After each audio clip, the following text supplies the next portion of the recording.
Mi esposa me dijo, al inicio de nuestra relación, que antes de conocerme nunca había estado siquiera cerca de casarse. El diario que encontré en una caja rota decía lo contrario, y la verdad era mucho más compleja que una simple mentira. No soy un hombre desconfiado. Nunca he revisado el teléfono de Clyde, ni sus correos, ni he hecho ninguna de esas cosas silenciosas y desesperadas que hacen los hombres cuando un matrimonio ya se está desmoronando. 11 años juntos, y no tenía motivo. Ella es la mujer que deja notas en el bolsillo de mi abrigo antes de que viaje. La que metió una vela pequeña en mi maleta para un viaje de trabajo porque recordó, sin que yo se lo dijera, cuánto detesto el olor de los hoteles. Confiaba en ella como se confía en la gravedad. No como una decisión, sino como un hecho. Así que cuando encontré el diario, no estaba buscándolo. Habíamos estado alquilando un trastero desde que nos mudamos de casa hace 3 años, uno de esos lugares donde se acumula todo lo que no puedes tirar, pero que en realidad tampoco usas. Lámparas viejas. La vajilla de su abuela. Una cinta de correr rota que siempre jurábamos reparar. Clyde estaba en el trabajo. Yo había ido solo a buscar los adornos de Navidad. Una caja cerca de la puerta se dio y se abrió, esparciendo su contenido sobre el suelo de hormigón. Entre el desorden había un cuaderno pequeño. Verde oscuro. Forrado en tela. Sin nombre en la portada. Casi lo tiré al montón de cosas para desechar. Casi. Aún no lo sabía, pero lo que estaba escrito en ese diario me haría cuestionar cada conversación que habíamos tenido sobre su pasado. No porque me hubiera mentido, sino porque lo que había omitido era, de algún modo, peor. Pero lo abrí. Por curiosidad. De la inofensiva. La letra era de Clyde. La reconocí al instante, sus letras pequeñas y precisas, la forma en que cierra la A tan apretada que casi parece una O. La primera entrada estaba fechada 14 años atrás. 2 años antes de que yo supiera siquiera que existía. Debería haberlo cerrado. Lo sé. Pero leí la primera línea, y ya no pude parar. Al principio, el diario era algo común. Ansiedades por un trabajo nuevo. La soledad específica de no conocer a nadie en una ciudad nueva. Pequeñas victorias, una buena comida, una película que la hizo llorar. Sentí ternura al leerlo. Como conocer a una versión más joven de ella. Alguien vulnerable, en búsqueda, aún sin tener claro quién era. Alguien a quien habría amado igual. Luego llegué a una entrada en la que Clyde, con 23 años, dedicaba una página entera, densa, apasionada, meticulosa, a argumentar que un perrito caliente no es un sándwich. Estaba furiosa. Furiosa desde un punto de vista arquitectónico. Había diagramas en los márgenes. Solté una carcajada, y el sonido rebotó contra las paredes de hormigón. Porque aún hace cosas así. El último día de Acción de Gracias mantuvo a toda la mesa cautiva durante 40 minutos debatiendo la clasificación estructural de un calzone. Yo pensaba que era una manía que había desarrollado con el tiempo. Resulta que llegó a este mundo ya completamente formada, lista para defender hasta el final las posturas más específicas imaginables. Por un momento, solo fui un hombre sentado en el suelo de un trastero, absolutamente cautivado por su esposa. Y entonces pasé la página. Y todo lo que creía saber sobre ella se desplazó, en silencio, de forma permanente, como un cuadro que ha estado colgado ligeramente torcido durante años y que uno apenas acaba de notar. Escribía sobre un hombre. Se llamaba Daniel. Llevaban casi 2 años juntos. Escribía sobre él como escribe la gente cuando el amor todavía se siente como un secreto que les asombra poder guardar, en voz baja, con cuidado, como si temieran que decirlo demasiado alto pudiera romperlo. Su risa. La forma en que le tomaba la mano en el coche sin siquiera mirarla. El hecho de que, por primera vez, la hacía sentir que no estaba actuando. Me dije que eso estaba bien. Ella tuvo una vida antes de mí. Por supuesto que la tuvo. Pero seguí leyendo. 3 entradas después, esta noche me pidió que me casara con él. No de manera oficial, sin anillo, sin cena. Estábamos sentados en el suelo comiendo comida para llevar y simplemente preguntó, ¿qué piensas? ¿Deberíamos hacerlo de verdad? Y yo dije que sí. Creo que dije que sí antes de que terminara la frase. Me dejé caer en el suelo de aquel trastero. Porque Clyde me había dicho, al inicio de nuestra relación, en esa forma desprevenida en que la gente dice la verdad, que antes de mí nunca había estado cerca de casarse. Yo le había creído por completo. Nunca tuve una sola razón para no hacerlo. Pero eso ni siquiera fue lo que me dejó sin aliento.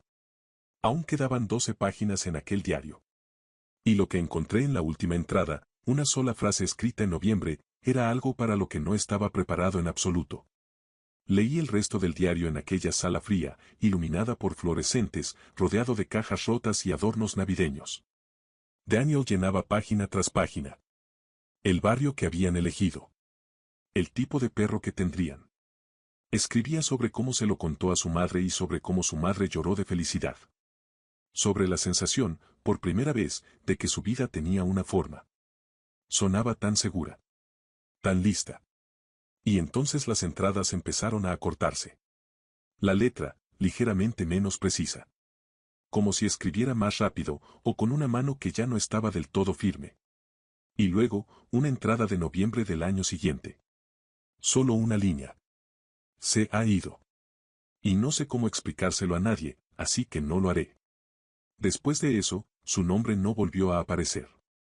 Regresé a casa con ese diario en la guantera y su nombre dando vueltas en mi cabeza. No tenía idea de qué iba a decirle. Pero tampoco sabía, aún, que Clyde ya sabía que lo había encontrado. Lo supo en el mismo instante en que cruzó la puerta. Conduje despacio. Dejé el diario en la guantera. Me quedé sentado en la entrada de casa durante un largo rato. Lo que sentía no era algo limpio, y quiero ser honesto con eso. Una parte de mí estaba herida de una forma que no tenía del todo sentido racional, no era rabia, ni exactamente traición, sino una desorientación silenciosa.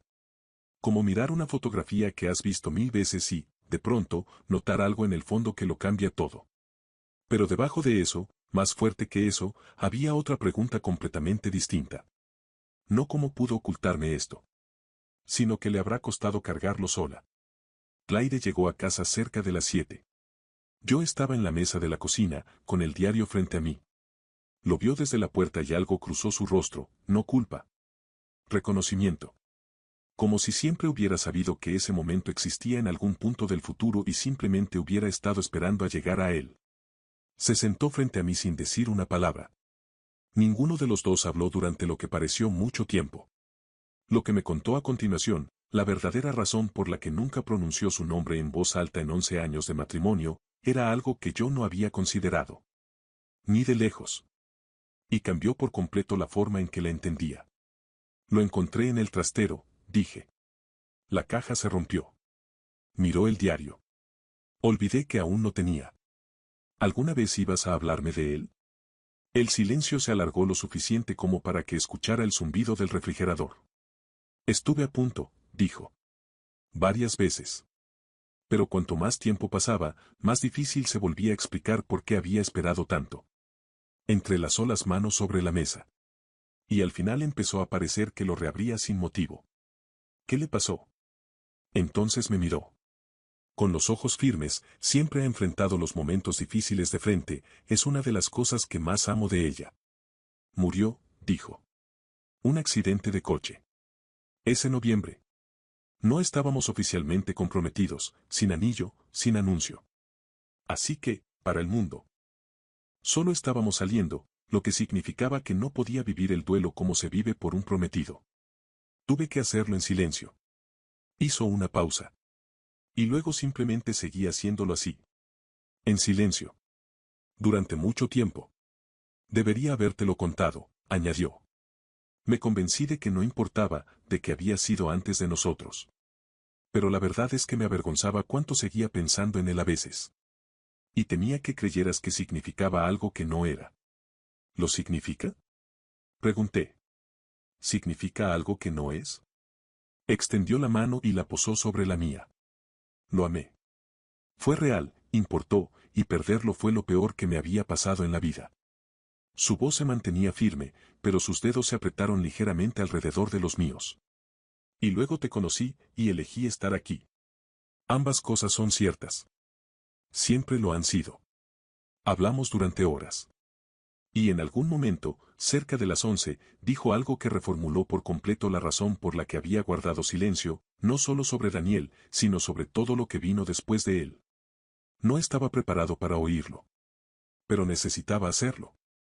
Hablamos hasta que el reloj de la cocina marcó pasada la medianoche. Me contó cosas que nunca le había contado a nadie, la crueldad particular de un duelo que no tiene nombre oficial ni reconocimiento público. La manera en que tuvo que fingir estar bien. Cómo hizo las paces con ello lentamente, en privado, y luego hizo espacio para mí sin llegar a explicar del todo que ese espacio ya existía. Le dije que ojalá hubiera confiado en mí antes. Que lo habría sostenido con cuidado. Dijo que ahora lo sabía. En algún momento, cerca de las 11, me miró y dijo. Tenía miedo de que sintieras que estabas compitiendo con alguien que nunca llegó a decepcionarme.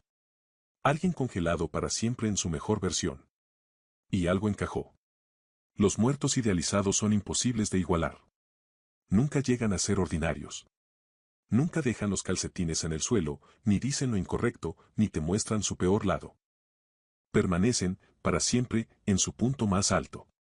Entonces entendí por qué había tenido miedo, y entendí que su silencio había sido, a su manera compleja, un acto de protección. Y luego, justo en medio de la conversación más seria de nuestro matrimonio, hizo algo tan absolutamente, tan perfectamente propio de Clyde que casi no podía creerlo. Y cambió por completo la atmósfera de la habitación en cuestión de segundos. De pronto, sin venir a cuento, me señaló desde el otro lado de la mesa y dijo. Para que conste, un perrito caliente no es un sándwich. No voy a reabrir este debate. La miré fijamente. Leí tu diario. Abrió los ojos de par en par. ¿La página del perrito caliente? La página entera. Incluidos los diagramas. Se cubrió el rostro con las manos. Dios mío. Tenías notas al pie, Clyde. Brenda de contabilidad estaba completamente equivocada y yo necesitaba ser rigurosa. Nos desmoronamos por completo. Reímos hasta quedarnos sin aliento, hasta que todo lo pesado que había en la habitación se resquebrajó y dio paso a algo más ligero y familiar. No solucionó todo. Pero me recordó, de una manera que solo lo absurdo puede lograr, que seguíamos siendo nosotros. Cuando la risa se apagó, el silencio volvió, pero ya no era el mismo. Más suave. Ella seguía mirando la mesa, sonriendo, y yo la observaba como a veces hago cuando no se da cuenta. Lo que le dije después, nunca se lo había dicho así. No en 11 años. No con ese significado tan preciso. Y vi cómo se reflejaba en su rostro como algo que llevaba mucho tiempo esperando escuchar. Oye, dije. Levantó la mirada. Me enamoré de ti un martes. Me incliné y aparté un mechón de su cabello detrás de la oreja, ese gesto pequeño y automático de 11 años. Llevabas un impermeable amarillo y estabas discutiendo con una máquina de autopago como si hubiera insultado a tu familia. Y pensé, quienquiera que sea esa mujer, quiero conocer absolutamente todo sobre ella. Todo lo difícil. Todo lo vergonzoso. Todo lo de los diagramas en los márgenes. Negué con la cabeza. Y todavía lo quiero. Todo. Incluso las partes que has estado guardando en trasteros. Me miró durante un largo instante, con esos ojos que a veces hacen lo mismo, llenarse sin llegar a derramarse. La máquina de autopago estaba equivocada, dijo en voz baja. Sin duda lo estaba, respondí. Se levantó, rodeó la mesa y, en lugar de sentarse frente a mí, se sentó a mi lado, algo que hace desde nuestro primer apartamento cada vez que una conversación pasa de lo difícil a lo tierno. Apoyó la cabeza en mi hombro. Yo la rodeé con el brazo. Nos quedamos así, en la cocina en silencio, sin decir nada, porque hay cosas que no necesitan palabras cuando ya han sido dichas como corresponde. Tú habrías seguido leyendo el diario, o lo habrías cerrado en cuanto comprendiste lo que era. Quiero saber qué habrías hecho. Déjalo en los comentarios, los leo todos. Antes de dormir, le pregunté qué quería hacer con el diario. Lo tomó y lo sostuvo un momento, como se sostiene algo cuando por fin te despides de ello de verdad. Luego dijo. Creo que estoy lista para dejarlo ir. Hizo una pausa. Después de quitar los diagramas. Los diagramas los mantengo. La dejé quedarse con los diagramas. No tenemos un matrimonio perfecto. Pero ahora tenemos uno honesto, de una forma que tiene más profundidad que antes, de esa que solo surge tras atravesar una conversación difícil y encontrarse, aún así, de pie al otro lado. Algunos secretos no son maliciosos. Algunos son simplemente el duelo disfrazado. Y algunas de las cosas más importantes de la persona que ama son aquellas que sobrevivió antes de que tú llegaras, y esos rasgos concretos, obstinados, maravillosos que siempre estuvieron ahí, esperando a que los descubrieras. La conozco mejor ahora que antes de abrir esa caja. Y eso no es poca cosa. Lo es todo. Y esto es lo que no he dejado de pensar desde aquella noche. Entré en ese trastero creyendo que solo iba a buscar adornos de Navidad. Salí con el capítulo perdido de la vida de mi esposa en las manos.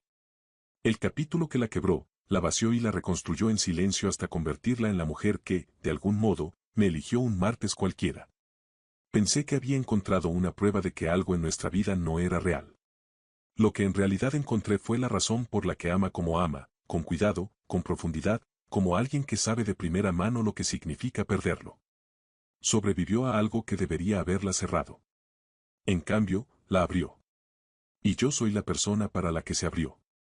Si esa caja no se hubiera roto, si hubiera tomado los adornos y me hubiera ido a casa como cualquier otro sábado, habría pasado el resto de mi vida amándola sin llegar a comprenderla del todo. Estoy agradecido por la caja rota. Estoy agradecido por todo ello.